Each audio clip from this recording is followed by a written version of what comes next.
Bonsoir à tous et bienvenue dans Chaque Voix compte. On est ensemble pour une heure de débat et d'analyse. À mes côtés ce soir, Lou Fritel de Paris Match et Bertrand Perrier. Bonjour. Bonsoir à tous les deux. Bonsoir. Veille de week-end, veille d'élection, j'espère que vous êtes en forme. À fond. Parce que je compte sur vous pour cette spéciale municipale. Et oui, ce soir, on fait le bilan de cet entre-deux tours des municipales, marqué par des alliances surprises et des rebondissements. On vous emmènera à Toulouse, où le PS s'est rangé derrière le candidat de la France Insoumise.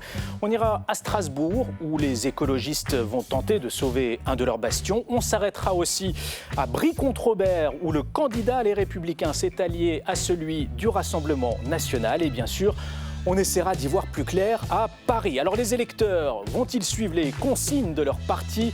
Qui sortira gagnant de la guerre des gauches ? Et la main tendue par le RN à la droite se concrétisera-t-elle dans les urnes ? On va en débattre dans un instant. Bertrand, qu'est-ce que tout cela vous a inspiré pour votre chronique ? Alors on va parler d'un ovni de cet entre-deux tours, l'Alliance technique. À tout à l'heure Bertrand. Et à mes côtés ce soir, Christelle Craplet, bonsoir. Bonsoir. Vous êtes directrice opinion de l'Institut de sondage Ipsos BVA et vous êtes le partenaire d'LCP pour ces municipales. Benjamin Morel, bonsoir. Bonsoir. Vous êtes constitutionnaliste, maître de conférence en droit public à l'université Paris-Panthéon-Assas et vous venez de publier Nos communes, un avenir civique à réinventer aux éditions Terre à Terre. Enfin, Jean Garrigue, bonsoir. Bonsoir. Nos téléspectateurs vous connaissent bien, vous êtes historien, fin connaisseur de l'histoire politique et parlementaire française. Voilà pour le sommaire. Installez-vous confortablement dans votre fauteuil. Chaque voix compte, c'est parti.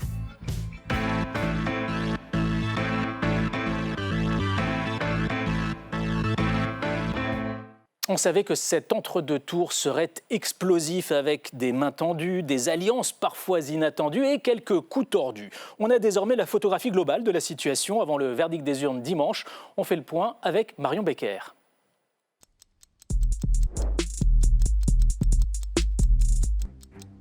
« 1555 communes sur les plus de 35 000 sont concernées par le second tour dimanche. 94% des communes ont déjà leur maire élu au premier tour. Pour les autres, plusieurs configurations dans les bureaux de vote. Avec 16 quinquagulaires, soit 5 candidats qui s'affrontent, 159 quadrangulaires, 803 triangulaires, dont Paris, Marseille ou Nice, et 548 duels, notamment à Lyon, Bordeaux et Toulouse. Un entre-deux tours marqué par des fusions et des désistements. À gauche, des listes socialistes se sont alliées à la France Insoumise pour ne pas perdre de grandes villes comme Toulouse ou Nantes, et ce malgré la consigne nationale. Aucune règle n'a été clairement posée par la direction du Parti socialiste. Les acteurs locaux ont donc fait ce qu'ils pouvaient ou ce qu'ils pensaient devoir faire, d'où la confusion. Après les municipales viendra le moment de la clarification. Les écologistes, eux, assument. Je ne comprendrais pas, et je le pose avec beaucoup de fermeté et de responsabilité, je ne comprendrais pas que nous prenions le risque de perdre une ville simplement parce que nous avons des différends sur tel ou tel propos, et j'en ai. Mais maintenant, je pense que la responsabilité, c'est de protéger les citoyens et citoyennes, surtout à l'heure où l'extrême droite... Les insoumis se placent en faiseurs de roi. Ce premier tour acte la progression de la France Insoumise et du Rassemblement national aux élections municipales. L'extrême droite est présente dans 103 seconds tours sur 228 grandes villes. Elle a tendu dès dimanche sa main à la droite. C'est le début d'une clarification, c'est municipal, aussi bien à gauche qu'à droite. Pardon, je ne peux pas vous dénoncer les alliances contre nature entre la gauche et la LFI et ne pas regarder ce qui se passe aussi à droite avec ce glissement vers le Rassemblement national. L'autre enjeu de ce scrutin, c'est la participation très faible dimanche dernier. Seuls 57% des Français s'étaient déplacés. Que de rebondissements dans cet entre-deux tours. Benjamin Morel, on commence peut-être par vous. Qu'est-ce que vous retenez, vous, comme fait majeur ? Alors il y a plusieurs faits majeurs et je crois qu'il ne faut jamais l'oublier. Le premier fait majeur, c'est quand même l'abstention. Le champ politique local n'échappe aujourd'hui plus à la crise politique. On la voit notamment chez les jeunes. Les personnes âgées continuent à se déplacer, ils sont encore branchés sur la politique locale. C'est beaucoup moins le cas pour les plus jeunes d'entre nous. Et ça, c'est quand même un problème parce que ça veut dire que le local n'est plus vraiment un barrage à la crise démocratique. L'autre élément, c'est une percée qui n'est pas générale des insoumis, mais qui existe dans les bons endroits. En gros, avec 600 000 voix, les insoumis ont réussi à prendre au piège le PS et à le contraindre à bouger sa ligne et à se mettre sur une position d'ambiguïté. Et ça, ça va s'en ressentir pour la suite de ces élections municipales et pour les équilibres internes à la gauche. Et là, Jean-Luc Mélenchon a fait un très bon coup politique. Jean Garrigue, on a vu un peu la diversité des alliances qui se sont nouées dans cet entre-deux tours. Est-ce que ça ne manque pas un peu de clarté pour les électeurs, tout cela ? pour le moins. Il faut quand même rappeler que, Bruno Retailleau le rappelait, vous avez plus de la moitié des communes de plus de 9000 habitants qui sont déjà aux mains des Républicains.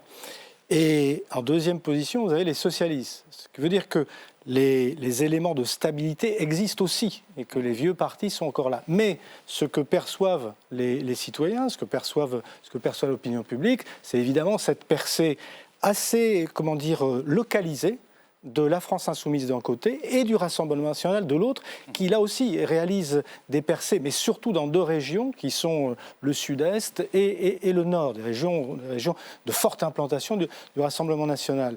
Ce qui veut dire que ce que je retiens, moi, de ces élections, entre autres, c'est qu'on retrouve cette extrême fragmentation qu'on avait en 2024. Et que cette fragmentation-là est appelée à s'installer durablement dans notre paysage politique.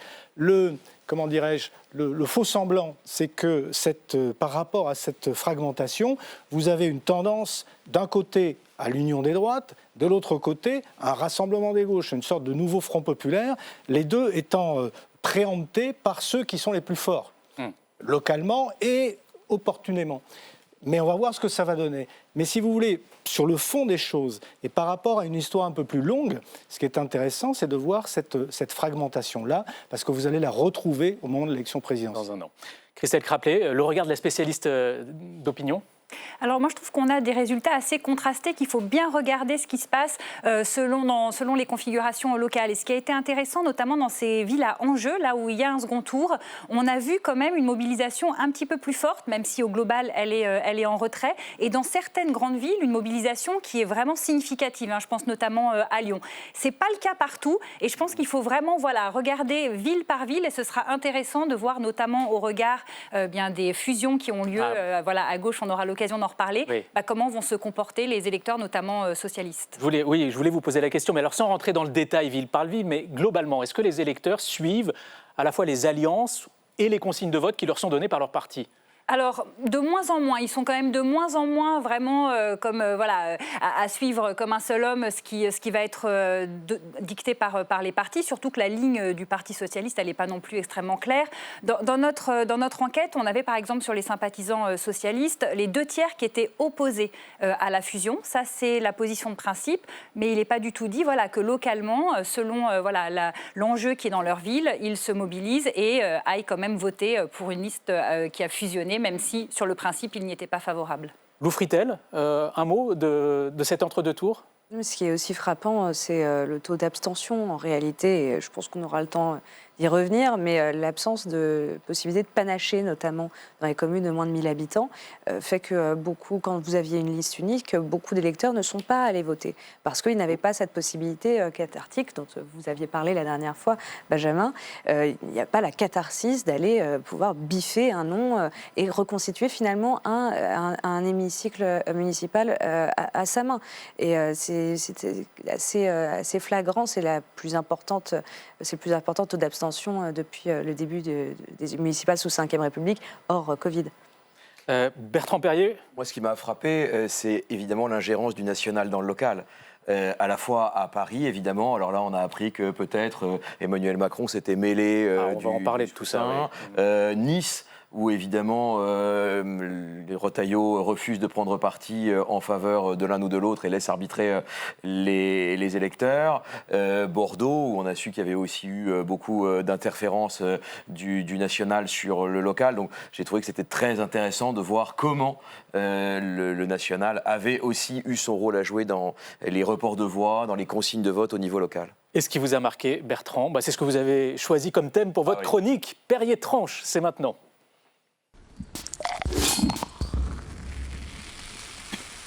Et aujourd'hui, Bertrand, c'est une chronique en forme de coup de gueule démocratique. Pourquoi ? Oui, parce que là, on va s'intéresser, évidemment, et c'est passionnant, mais il faut bien dire que le spectacle est assez navrant, et il faut vraiment y croire pour s'y intéresser.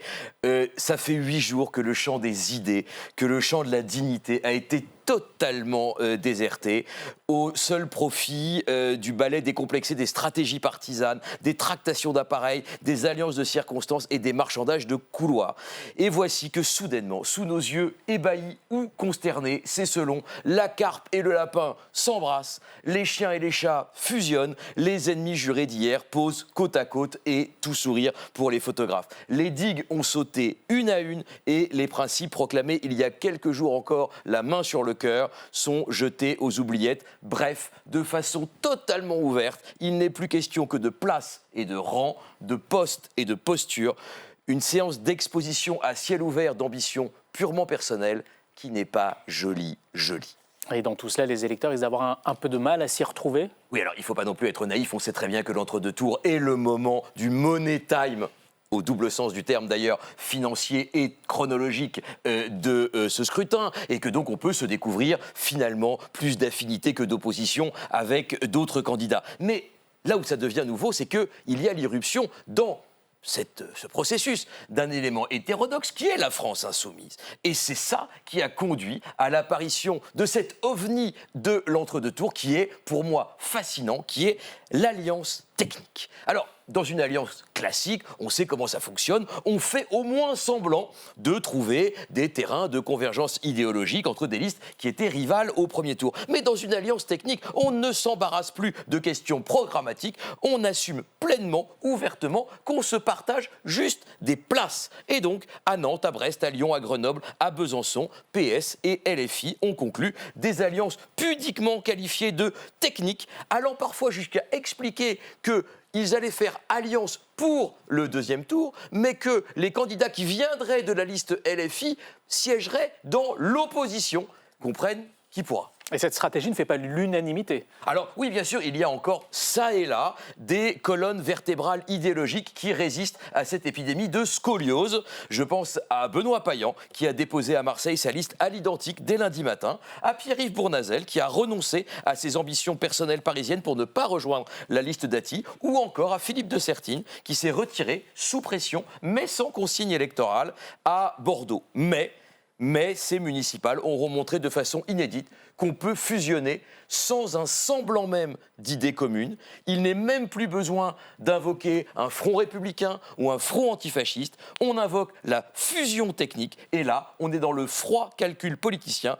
On revendique d'être à la fois dans la majorité et dans l'opposition. Bref, le chat de Schrödinger, celui qui est à la fois mort et vivant, est appelé aux urnes. Et on saura dimanche soir, en ouvrant la boîte, si le chat est vivant ou mort. Oui, on est très impatients de savoir.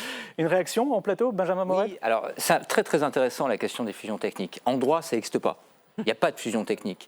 En réalité, le juge de paix en la matière, ce sera quelle est la tête du conseil municipal le soir du second tour. Tout bêtement parce qu'une fusion technique, c'est une fusion sans programme commun. Mais si vous dépendez, par exemple, dans une mairie socialiste, du groupe LFI pour faire voter votre budget, si vous n'avez pas de majorité absolue tout seul, la fusion, elle ne peut pas être technique. Il va falloir que les insoumis votent le budget. Et donc, à partir de ce moment-là, il y a nécessairement un projet commun et vous êtes nécessairement prisonnier du groupe avec lequel vous avez fusionné. Vous voulez dire que c'est un piège tendu par LFI, finalement, au reste de la gauche? Ils vont imposer leur vue Si la négociation a été mauvaise dans la répartition des places, c'est qu'en effet, le PS, l'Union de la gauche, hors LFI, n'a pas de majorité absolue. Le maire sera dans les mains de la FI. Et donc, on verra au soir du second tour si les socialistes ont bien négocié ou si, au contraire, la fusion technique était qu'une idée et qu'en réalité, cette idée va devoir se concrétiser avec un vrai programme derrière, sans quoi le maire n'aura pas de majorité et donc le maire ne pourra pas vraiment être maire. Jean Garrigue, vous vouliez réagir aussi, je crois. Alors je vais un peu vous étonner parce que je vais un peu aller à rebours de ce qui vient d'être dit en réalité. Non pas que je ne sois pas autant choqué par ces fameux accords techniques, ces fameuses alliances techniques, mais parce qu'en réalité, à mon sens, et c'est ce qu'on voit pendant ces élections, elles reflètent un rapprochement en réalité, un rapprochement profond des positions, d'une part de la gauche non LFI avec LFI, et de l'autre côté de la droite dite du gouvernement avec le Rassemblement national. Du côté des droites, on sait bien depuis quelques années, on le voit avec l'évolution d'un Bruno Retailleau et autres, que les positions de la droite dite classique se sont radicalisées, notamment en matière d'identité, d'immigration, de sécurité. Et du côté de la gauche, je rappelle ce qu'était le nouveau Front populaire et je rappelle ce que sont les positions des uns et des autres sur un certain nombre de problèmes, y compris d'ailleurs sur ce problème épineux de la gestion de l'antisionisme et de l'antisémitisme, où on n'a pas toujours trouvé du côté de la gauche classique la condamnation nécessaire de ce qui pouvait apparaître comme un encouragement à l'antisémitisme. Ce que je veux dire par là, c'est que c'est vrai que ces alliances sont purement opportunistes. Et en cela, elles doivent nous interpeller parce que c'est un mauvais coup supplémentaire à la perception de la démocratie. Mais en réalité, à mon sens, elles révèlent quelque chose qui est une évidence aujourd'hui, c'est une radicalisation symétrique d'un côté de la gauche, d'un autre côté de la droite, au profit évidemment de ceux qui sont de plus en plus dominants dans ces familles. Christelle Craplet, on vient de voir le coup de gueule de Bertrand Perrier. Nos reporters qui sont allés sur le terrain et qui ont fait plusieurs reportages là, qu'on va voir ce soir nous disent qu'ils n'ont jamais vu des électeurs aussi exaspérés. Est-ce que c'est quelque chose que vous avez pu mesurer, vous, dans vos enquêtes d'opinion ?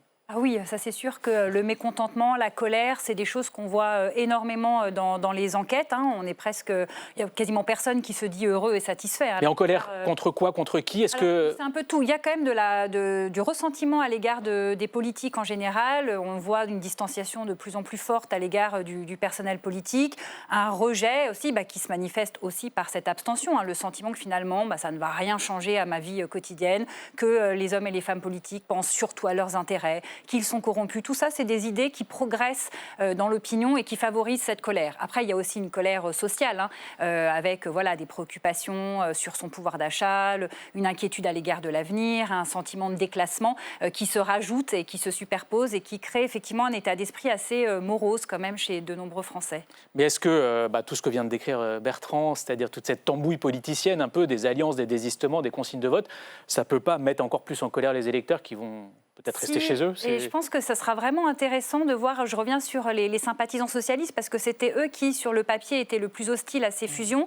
Est-ce qu'ils vont considérer que c'est de la tambouille, que c'est n'importe quoi, et voilà, être un peu dans le rejet? Ou est-ce que, quelque part, pour certains, ça peut aussi les rassurer, paradoxalement, cette fusion technique, en se disant que derrière, c'est pas une fusion programmatique, c'est juste du pragmatisme pour que la ville ne passe pas à droite, à l'extrême droite. Les deux configurations peuvent exister. Et je pense que c'est en regardant les résultats qu'on verra comment se sont comportés ces électeurs-là et quels sont les résultats. Et on pourra en tirer un certain nombre d'enseignements à ce moment-là. Jean Garrigue, d'un mot. Juste une petite incidente. N'oublions pas que, et à droite et à gauche, pour prendre la fameuse impression, les électeurs sont favorables à l'alliance, aux unions. À l'union des droites, une grande majorité des électeurs de droite sont pour l'union des droites, et à gauche, une grande majorité des électeurs de gauche restent encore favorables à l'union de la gauche. Sauf les sympathisants socialistes qui le sont un peu moins. Mais si vous prenez l'ensemble de la gauche, vous voyez que cette dynamique-là, qui est historique, à gauche c'est quelque chose d'historique, elle est encore présente. Et ça, c'est quand même très intéressant. La gauche de M. Olivier Faure, ça n'est pas la gauche de François Hollande ou de Bernard Cazeneuve. Et je pense qu'on a vécu un peu sur cette illusion qui fait qu'aujourd'hui on est étonné par ce qui arrive. Alors d'ailleurs, on peut être étonné par la position de François Hollande qui nous disait qu'il n'y aurait pas d'alliance, mais qui soutient son disciple à Tulle qui, lui, accepte cette alliance. C'est quand même très choquant. Mais enfin, on est là aussi, je le répète, dans des choses qui se rapprochent sur le plan idéologique. Alors, on va passer en revue les différentes familles politiques, justement, en commençant par la gauche, parce que c'est là qu'il s'est passé le plus de choses. On vient de voir dans le sujet de Marion Becker la consigne qui avait été donnée par Olivier Faure, pas d'accord national avec LFI, mais pas de veto à des alliances locales. On va s'arrêter sur ce qui s'est passé à Toulouse, où le PS a rejoint la liste du candidat de la France Insoumise pour essayer de ravir la mairie à la droite. C'est un reportage d'Elsa Mondingava et Eva Billon.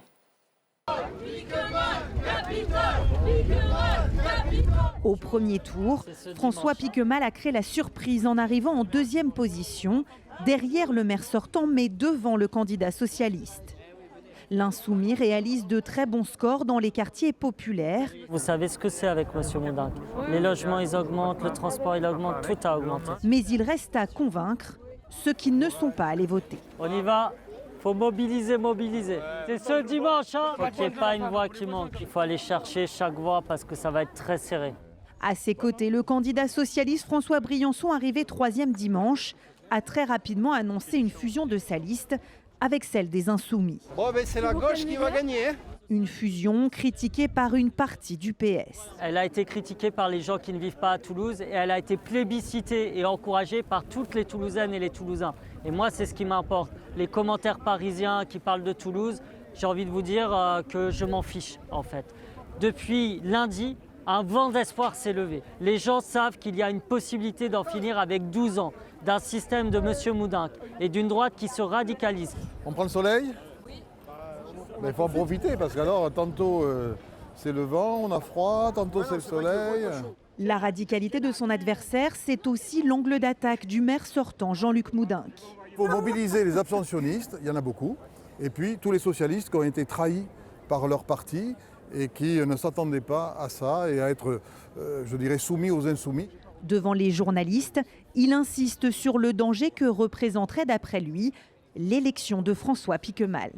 Pour moi, c'est le chaos qui s'installe à la mairie. Le seul fascisme que nous risquons, c'est le fascisme de l'extrême gauche et du mélenchonisme. Et selon Jean-Luc Moudenc, l'inquiétude est réelle. Les réactions que je vois sur le terrain depuis le début de la semaine sont encourageantes. Des électeurs qui n'avaient pas voté veulent voter et ne veulent pas du tout que l'extrême gauche soit aux commandes du Capitole. Et puis je rencontre aussi des électeurs qui ont voté pour M. Briançon, qui sont sidérés par sa trahison. Alors que feront vraiment ceux qui ont voté PS au premier tour? Ils sont partagés. Je voterai François Piquemal et la liste d'union. Moi, je pense qu'ils ont bien fait. Ça s'est très bien passé. En plus, il n'y a pas eu, dans la campagne électorale, il n'y a pas eu d'invectives, d'insultes. Moi, je vais voter Moudenc. Pour vous, Piquemal, c'est impossible? Piquemal, c'est possible. C'est Mélenchon qui est impossible. Et maintenant, c'est Mélenchon qui est pas fréquentable. Voilà. Vous appelez comment vous, Stein, et tout est sorti. Là. Un second tour qui s'annonce donc très serré. Les derniers sondages donnent les deux candidats à quasi-égalité dans la course au Capitole. Benjamin Morel, on pensait que le PS ne s'allierait à LFI que pour sauver certains de ses bastions. Là, ce n'est pas le cas de figure. À Toulouse, il se range derrière LFI pour ravir la mairie à la droite. Qu'est-ce que ça dit de la situation de la gauche ? Ça dit deux choses. D'abord, ça dit que malgré tout, vous avez une proximité entre les appareils partisans. Enfin, ils ont fait campagne ensemble il y a 1 an et demi. Ils ont fait campagne ensemble il y a 3 ans. Et donc, à partir de là, vous avez une porosité militante. Ce n'est pas des gens qui sont dans leur couloir depuis des décennies, en fait. Ils ont l'habitude de travailler ensemble. Il y a des rapprochements au-delà des personnalités de Jean-Luc Mélenchon, etc. Ensuite, ça dit quelque chose de la féodalisation des partis. La féodalisation d'un parti, c'est quand l'intérêt local prime sur l'intérêt national. Il n'était peut-être pas dans les intérêts du PS de faire ces alliances. Il est dans l'intérêt des maires de Rennes, de Limoges, de Clermont-Ferrand, et bien de rentrer dans des logiques d'alliance. Ce qui est intéressant, c'est que ça, Jean-Luc Mélenchon l'avait théorisé, il ne voulait pas de féodaux dans son parti. Il ne voulait pas de gens qui fassent primer leur intérêt à eux sur la ligne du parti et dont il ne pourrait pas potentiellement se débarrasser si demain il lui cassait les pieds. Là, si on a Piquemal qui est élu maire de Toulouse, LFI également a des intérêts locaux. Et ces intérêts locaux peuvent conduire parfois certains à LFI à dire à Jean-Luc Mélenchon « là tu vas très loin parce que si tu continues, demain moi je perds la mairie ». Et donc ça reconfigure les rapports de pouvoir au sein des partis et ça peut changer la chose, quels que soient les partis de gauche pour l'avenir. Le regard de l'historien Jean Garrigue peut-être sur ces gauches irréconciliables qui n'en finissent pas de se réconcilier finalement. Alors d'abord, la mythologie antifasciste ou de l'antifascisme, c'est une supercherie totale. Là-dessus, il faut être bien d'accord, le fascisme n'existe pas en France, si ce n'est sous forme de groupuscules. Et même dans les années 30, où ça a été le moteur du Front populaire, il y avait très très peu en réalité de groupes fascistes dans la vie politique française. Ça, c'est la première chose. Maintenant, voir cette alliance-là, je pense que, je vous parlais tout à l'heure de cette porosité entre les deux gauches, c'était souligné par Benjamin. Historiquement, il y a un peuple de gauche et un peuple de gauche qui, au deuxième tour des élections, en général, se rassemble pour battre la droite. Là, dans le cas de figure, vous avez un Jean-Luc Moudenc qui ne peut pas être considéré comme une sorte d'archétype de l'extrême droite française, c'est le moins qu'on puisse dire. il est très probable qu'une partie de cette gauche socialiste, des électeurs de la gauche modérée à Toulouse, et il y a une grande tradition là aussi, une gauche radicale, la Dépêche du Midi, c'est une gauche très particulière dans le radical au sens parti radical de gauche. Du parti radical de gauche, c'est-à-dire plutôt modéré. Oui. Je pense qu'ils vont y regarder à deux fois avant de se reporter sur un candidat de la France Insoumise. Alors, ça a été dit d'ailleurs par un des intervenants, ça ne vaut pas sondage, mais là on voit très très bien que pour le coup, la différence entre les deux gauches, elle va sans doute être, je suppose qu'elle va jouer un rôle majeur. Là-dessus, Christelle Craplet, est-ce que pour un électeur toulousain, voter Pic-Mal, c'est différent de voter Mélenchon ? Alors, quelle est la part de la dimension locale ? On a vu dans le reportage un des électeurs exprimer clairement que Pic-Mal oui, mais Mélenchon non. Et on voit bien quand même le poids de Jean-Luc Mélenchon et l'imaginaire qui est derrière. Et c'est intéressant pour Toulouse parce qu'effectivement, si LFI remporte cette mairie, c'est la 3e ville de France, je crois maintenant. Donc on en parlera, ce sera vraiment un symbole très très fort. Donc je pense quand même que l'ombre de Jean-Luc Mélenchon plane un peu sur cette élection et qu'une partie effectivement des électeurs de centre-gauche, quand en face, ils ont un Jean-Luc Moudin qui, effectivement, n'est pas d'extrême droite et même plutôt centriste et modéré, eh bien, ils peuvent se tourner plutôt vers un vote pour Jean-Luc Moudin, quand bien même ils auraient voté à gauche au premier tour. Lou Fritel. Il y a un élément quand même, c'est que depuis 2001, à l'exception de 2007, on travaille aujourd'hui, enfin en tout cas les électeurs doivent voter avec une donnée, c'est celle du Front républicain. Et en l'occurrence, ces alliances qu'on voit aujourd'hui, c'est une version déclinée de ce qui existe dans chaque élection depuis, on l'a vu en 2022 contre la gauche pour le coup, on l'a vu en 2024 contre le RN, et honnêtement, la gauche a pris ce réflexe de s'unir aussi parce qu'au départ, il y avait ce péril dit fasciste. C'est une version atrophiée d'un phénomène qui existait de façon très ciblée et dans des cas de figure extrêmement précis. Et c'est pour ça aussi que vous avez la droite LR qui, elle, se retrouve aux prises avec le cordon sanitaire qu'elle avait quand même érigé avec le RN et qui se retrouve avec en face une gauche qui, elle, va réussir à s'allier. J'aimerais qu'on évoque aussi le cas de figure des candidats PS qui ont décidé de ne pas s'allier à LFI. Bertrand parlait de Benoît Payan à Marseille. Il y a aussi Nathalie Appéré à Rennes. Il y a évidemment Emmanuel Grégoire à Paris, dont on parlera tout à l'heure. Est-ce que c'est un pari risqué ou ça peut être un pari gagnant ?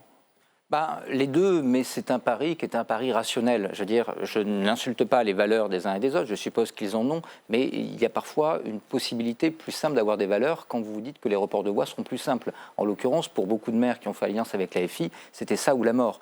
À Marseille, c'est moins évident. C'est-à-dire que malgré, et si on exclut dans un premier temps le retrait de Sébastien Delogu, c'était bien parti pour Benoît Payan. Là, c'est évidemment très très bien parti. Idem pour Emmanuel Grégoire. Et ensuite, il y a un arbitrage. Ce que je gagne avec un retrait d'un candidat à la FI, je risque de le perdre au centre. Et donc c'est un pari.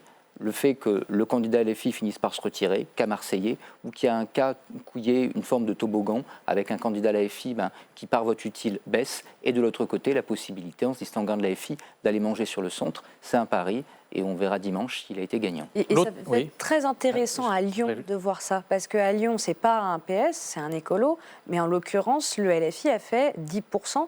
Il dépasse Jean-Michel Aulas, mais pas énormément non plus. Est-ce que LFI va faire office va en rebuter des électeurs? Et est-ce que ça risque pas de lui coûter son élection?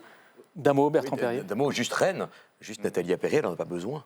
Donc en réalité, elle va être élue toute seule. Et donc pourquoi s'embarrasserait-elle pour son mandat d'une alliance dont elle n'a pas besoin pour être élue? Et souvent, c'est d'ailleurs dans ces endroits-là qu'il n'y a pas eu d'alliance, là où il n'y avait pas un énorme risque de perdre des bastions. Alors c'est un peu moins le cas, effectivement, pour Emmanuel Grégoire, quand même, il y a une forme un peu de pari, mais on pense à Rouen ou à des villes, à Nancy, où ils ont quand même moins de risques, et là, ils n'ont pas fait de fusion. Votre regard sur le pari qu'a fait LFI dans ces élections, qui était de se présenter dans des villes moyennes, des grandes villes essentiellement, les villes de banlieue aussi, et de devenir incontournable dans ces villes-là, est-ce que c'est un pari gagné pour vous ?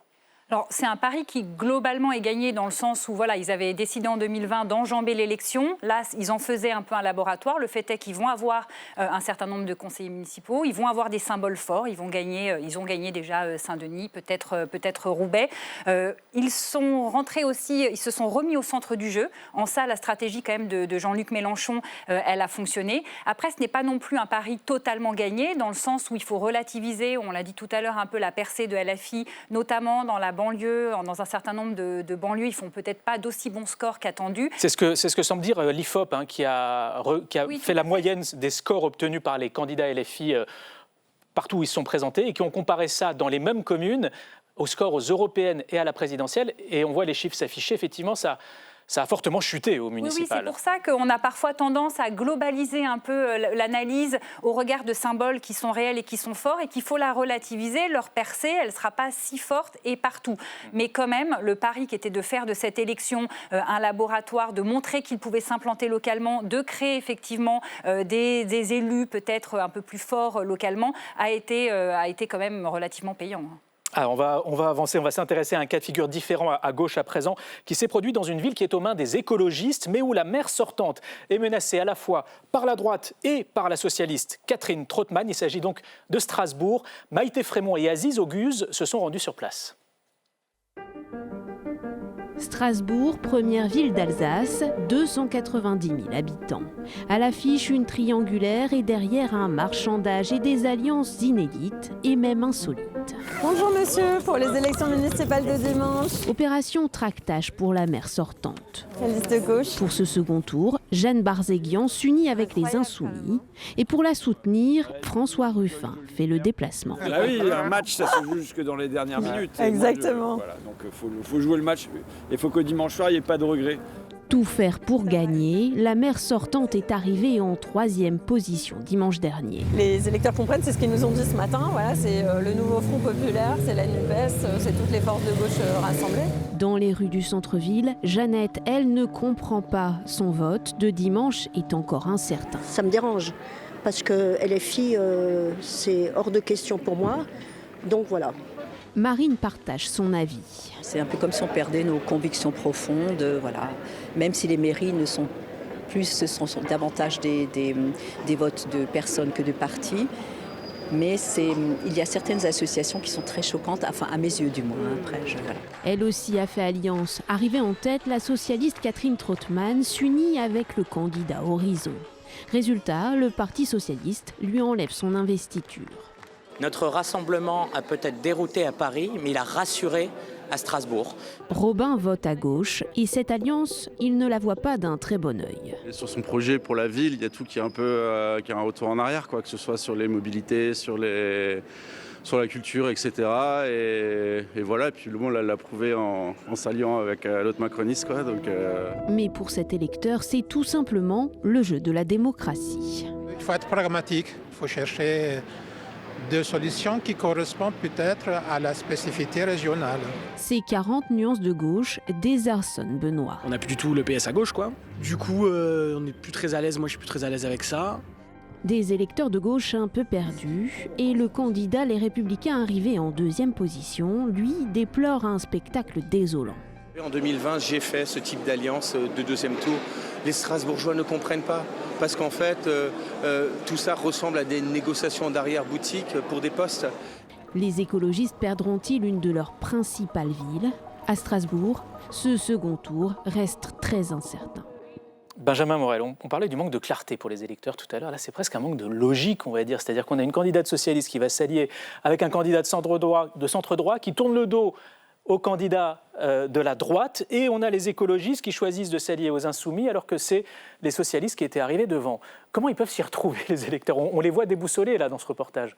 Du point de vue des logiques d'appareil, c'est pas complètement absurde. Si vous êtes Catherine Trottmann, vous ne pouvez pas vous allier avec votre gauche, parce que par définition, votre principal concurrent pour la mairie, c'est la maire sondante qui est Europe Écologie Les Verts, qui fait alliance avec les Insoumis. Donc vous vous tournez vers votre droite. Mais vous entendez l'électeur qui dit pour moi le PS maintenant n'est plus de gauche. La question ensuite, c'est est-ce que c'est payant ? Et là, il n'est pas tout à fait certain. C'est-à-dire qu'il y avait en effet une forme de blocage stratégique pour Catherine Trottmann. Elle a été poussée à cette alliance. La question, c'est est-ce qu'au bout du compte, il y a le moindre électeur Horizon qui va la choisir, elle, plutôt que le candidat de droite restant? Et est-ce qu'elle ne va pas perdre des ouailles du côté de la gauche? Et donc, c'est un pari. Ce pari, on verra dimanche s'il est gagnant.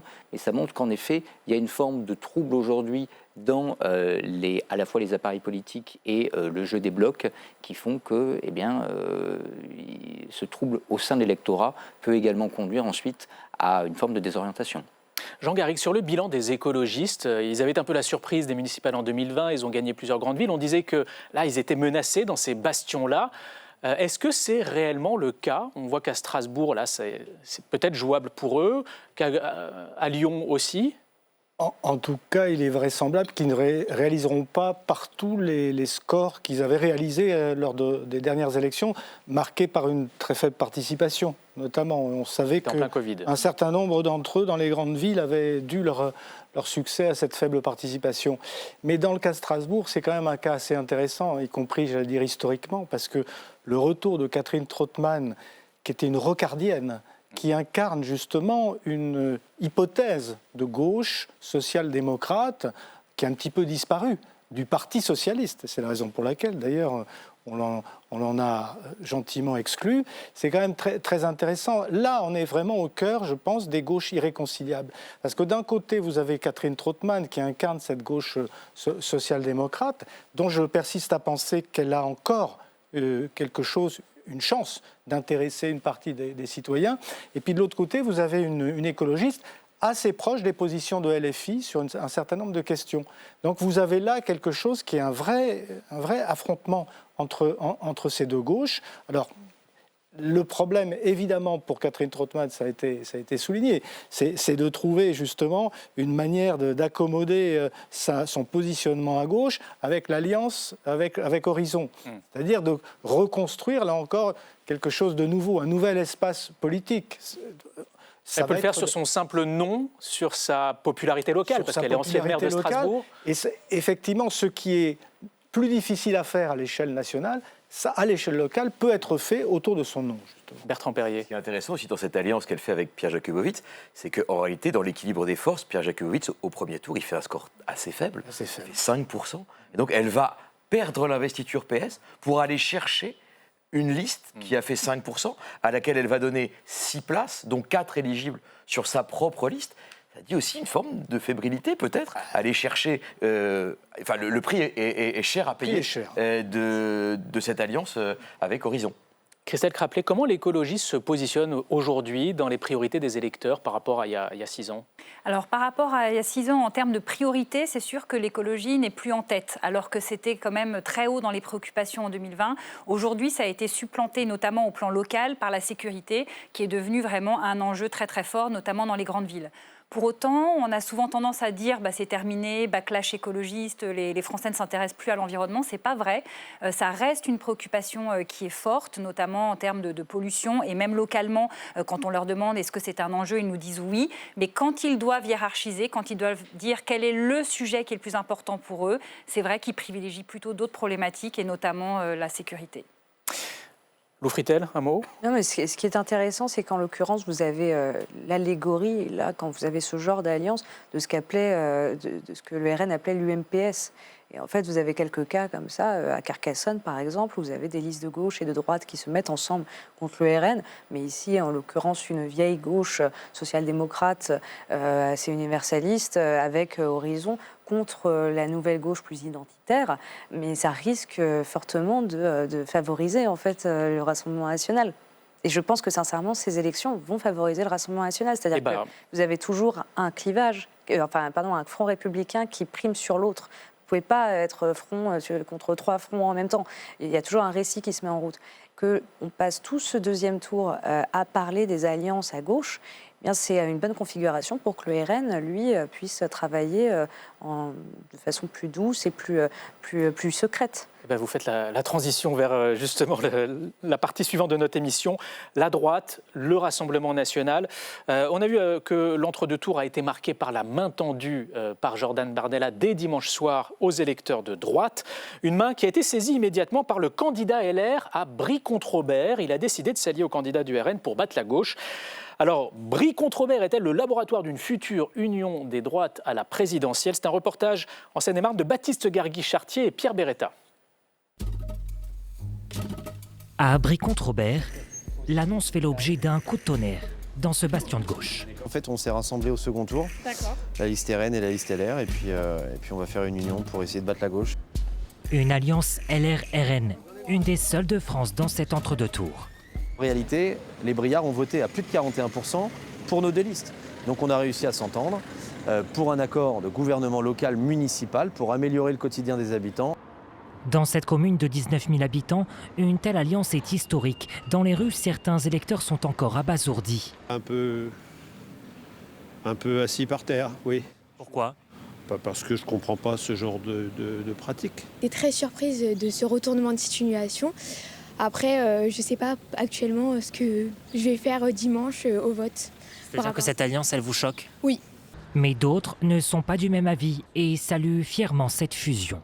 Pour moi, c'est pas significatif, cette fusion. Au niveau national, c'est différent, ouais, bien sûr. Mais au niveau local, ici, non, sur Brie, non, je suis pas inquiet. Non, pour moi, ça me choque pas. Il faut bien qu'on fasse... si on veut éliminer le maire d'ici, il faut faire alliance. Depuis sa mairie, le maire sortant socialiste craint de ne pas être réélu dimanche. Il va falloir que je jongle là, parce qu'avec tout ça, il faut aller faire du porte-à-porte, aller récupérer les abstentionnistes, et ça va pas être facile. Il n'en croit toujours pas ses yeux. Cette alliance est, dit-il, une trahison pour les électeurs. Ils ont beau me dire que c'est une liste sans étiquette, il faut être gonflé là quand même. LR plus RN et dire que c'est sans étiquette, enfin. Donc le risque est certain, donc ça me fait peur pour les Briards. Le candidat des Républicains nous a alors accordé une explication par téléphone. Il sera bien allié au RN, en 3e position sur cette liste commune. Lui justifie son choix. Quand on a discuté de la fusion, on s'est mis d'accord sur le projet. D'ailleurs, on était très très proche à 90%. Et quand j'ai exposé mes conditions, ils ont accepté toutes mes conditions.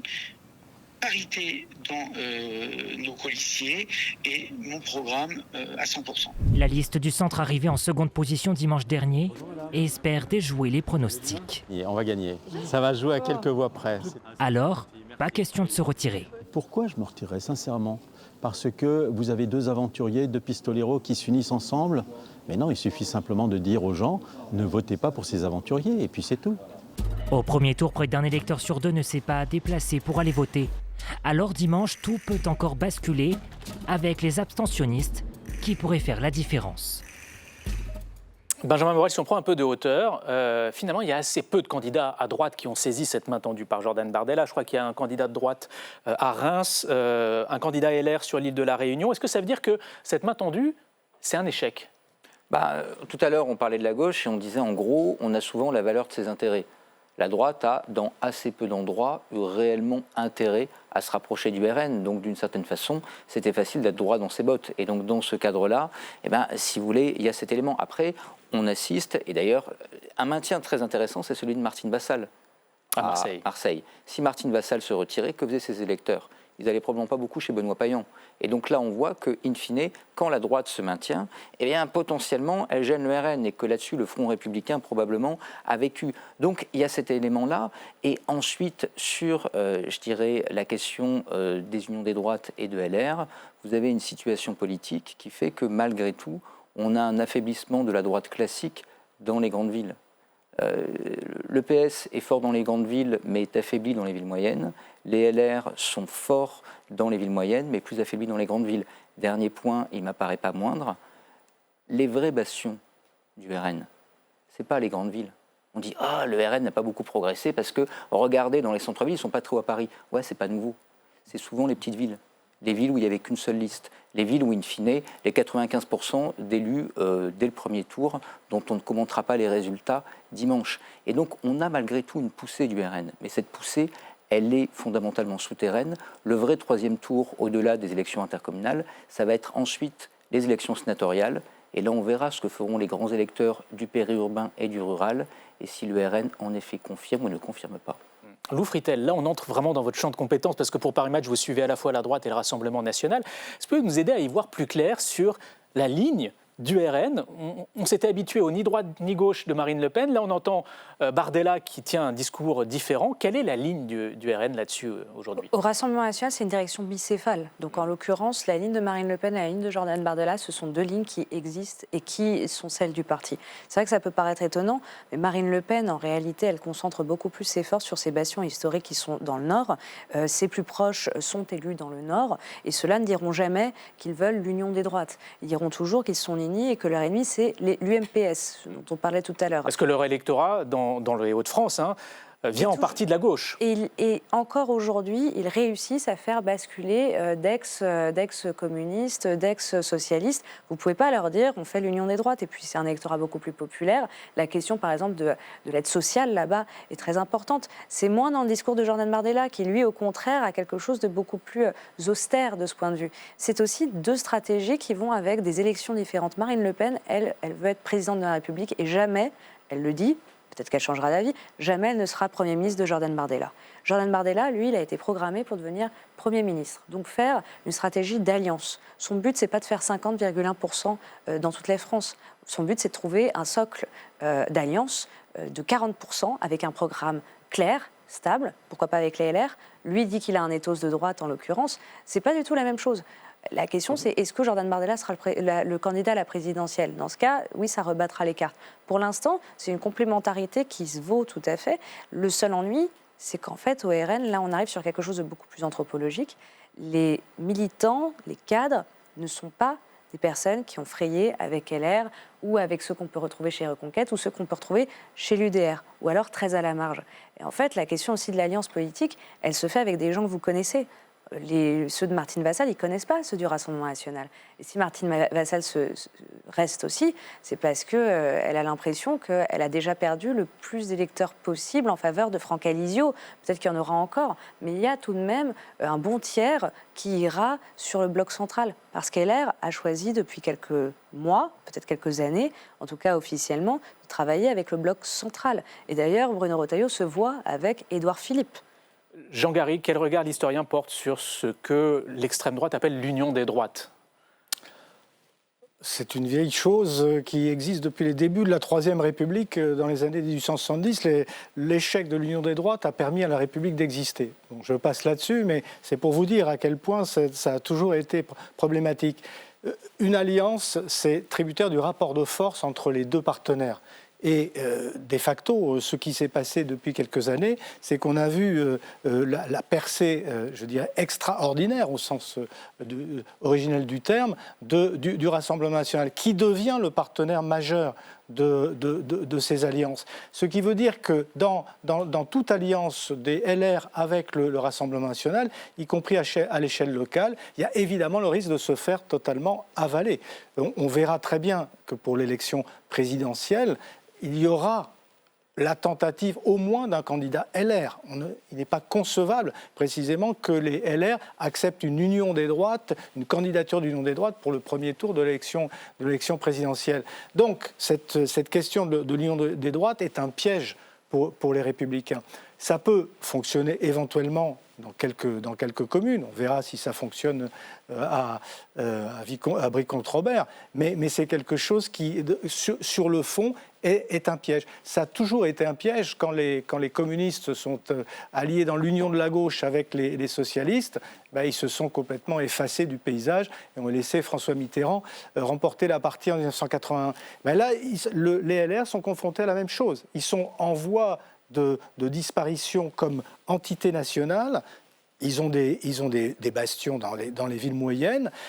Ils n'ont pas intérêt à s'allier avec le Rassemblement national. Bertrand Perrier, vous vouliez... Dans cette situation droite-extrême droite, il y a une situation qui est particulière, c'est celle de Paris, où Sarah Knafo, qui peut se maintenir, choisit de ne pas le faire. Alors on va en parler de Paris. On a un sujet Paris. Chaque chose en son temps. Moi, j'ai une dernière question quand même sur ce qui se passe à Nice, ce qui s'est passé dans cet entre-deux tours à Nice, où on a vu un Bruno Retailleau qui avait du mal à soutenir Christian Estrosi face à Éric Ciotti. Ça dit quoi de la droite aujourd'hui, Benjamin Morel? Alors je pense que Lou aura peut-être un meilleur regard que moi sur cet espace, mais pour Bruno Retailleau, c'est pas forcément un mauvais coup.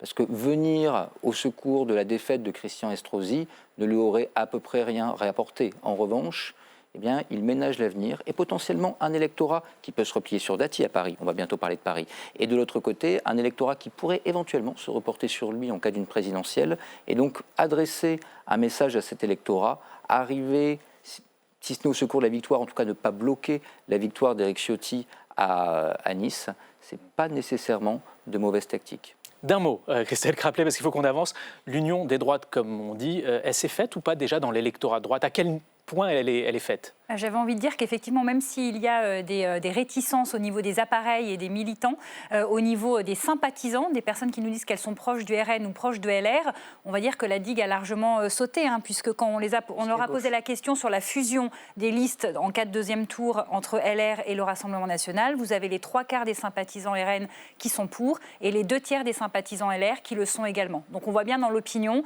que voilà, le chemin de l'union des droites a largement progressé. Allez, on va s'attaquer à Paris à présent. Emmanuel Grégoire avait une avance confortable au soir du premier tour, mais depuis, beaucoup d'eau a coulé sous les ponts de la Seine et la configuration du second tour n'a plus rien à voir avec ce qu'elle était dimanche soir. On voit cela avec Baptiste Gargui-Chartier.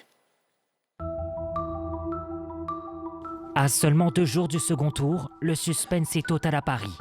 Un tout dernier sondage donne Emmanuel Grégoire et Rachida Dati au coude à coude, avec un seul point d'écart. Une fin de campagne sous haute tension, lorsque cette semaine le candidat socialiste lâche cette accusation sur les ondes. Emmanuel Macron est intervenu pour faire en sorte que l'extrême droite se retire au profit de sa candidate. Depuis Bruxelles, Emmanuel Macron réagit avec ce démenti. Ces propos n'ont aucun sens, ils déshonorent un peu la personne qui les dit comme ça à l'emporte-pièce, parce que c'est pas sérieux.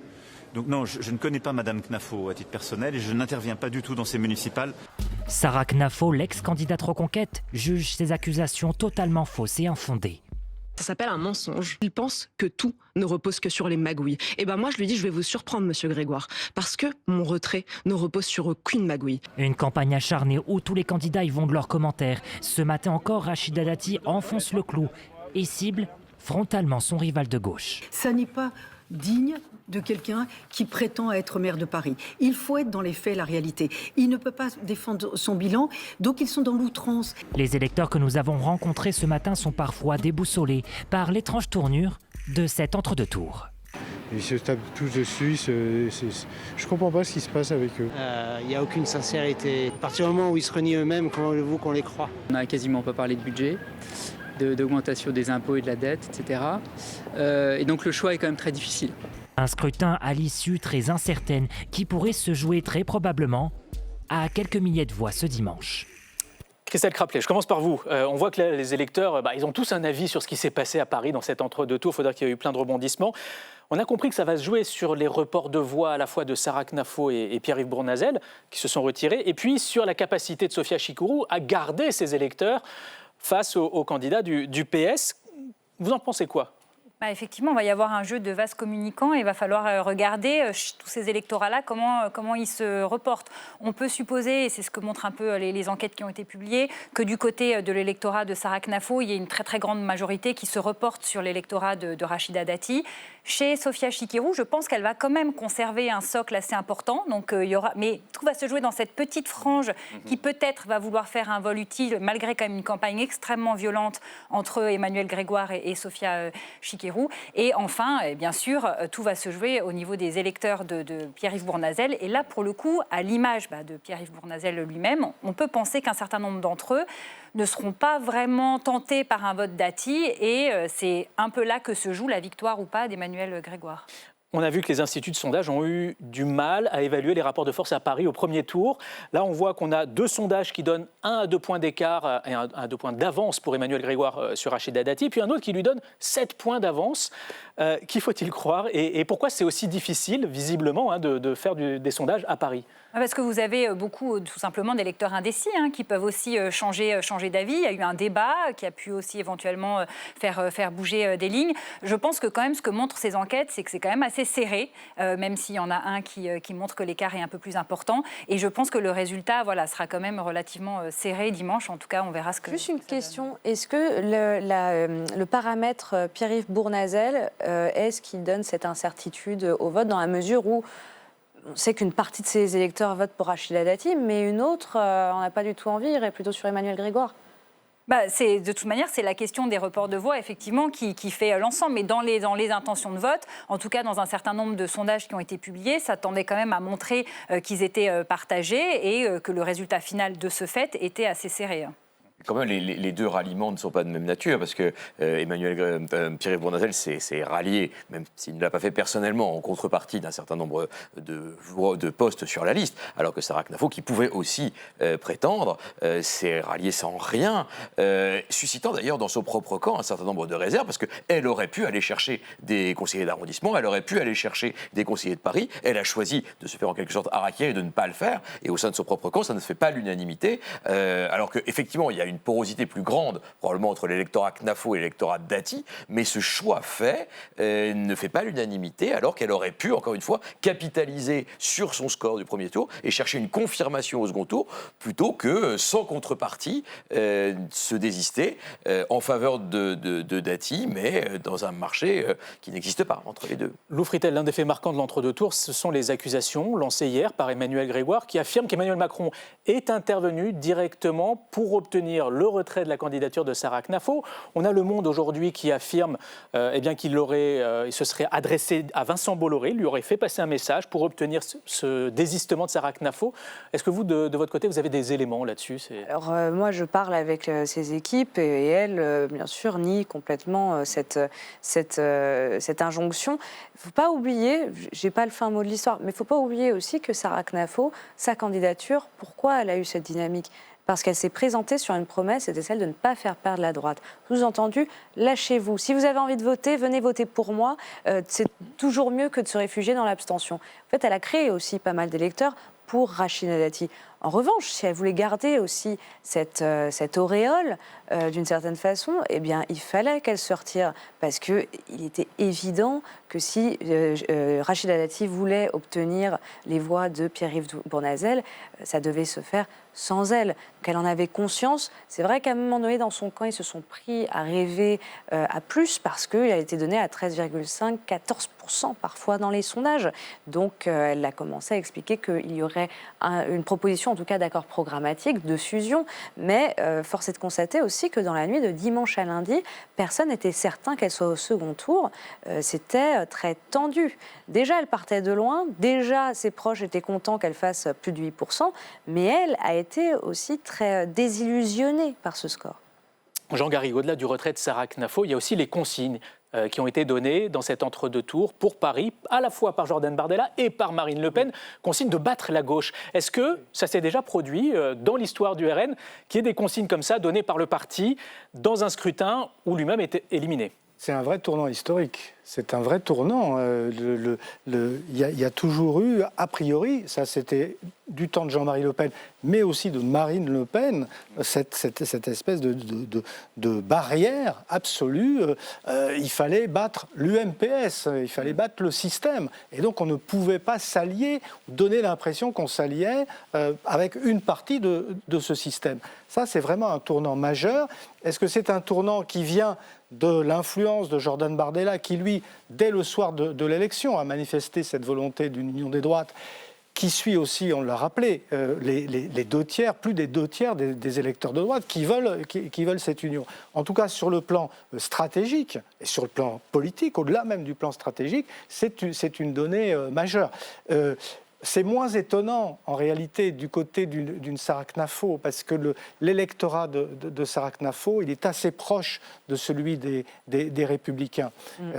À Paris, pour le Rassemblement national, de toute façon, c'était perdu, de toute façon. Et c'est là que c'est très intéressant de voir comment le Rassemblement national est venu se superposer à cette alliance qui se faisait finalement sans eux. C'est-à-dire que s'il arrivait que Rachida Dati, ce qui sera difficile, parce que je pense qu'il y a paradoxalement plus de réserves de voix aujourd'hui pour Emmanuel Grégoire que pour Rachida Dati, mais s'il arrivait qu'elle gagne à Paris, alors Sarah Knafo aurait fait un pari gagnant, et je pense que c'est à long terme ce qu'elle vise, et le Rassemblement national pourrait dire aussi qu'ils ont d'une certaine manière participé à cette victoire. Benjamin Morel, en quelques mots, parce qu'on arrive à la fin de l'émission, dimanche soir, tout le monde semblait estimé qu'Emmanuel Grégoire avait presque gagné l'élection. On voit que dans cet entre-deux tours, il s'est passé beaucoup de choses. Est-ce que son pari de refuser toute alliance avec LFI était le bon ? À voir, hein. Là évidemment, je ne veux pas faire l'élection avant. Vous n'êtes pas devin. Exactement, mais le pari, si vous voulez, d'Emmanuel Grégoire, il est simple, c'est de dire Sarah Knafo ne se serait peut-être pas retirée, même quand même elle se soit retirée. Vous avez une Sofia Chikirou dont un certain nombre d'électeurs finiront par voter utile contre Rachida Dati, et de l'autre côté, eh bien, la personnalité de Rachida Dati est repoussoir pour une partie de l'électorat bournazel qui ne se serait pas rallié à Grégoire si jamais il avait fait alliance avec Chikirou, mais qui pourrait éventuellement cette fois-ci voter pour lui.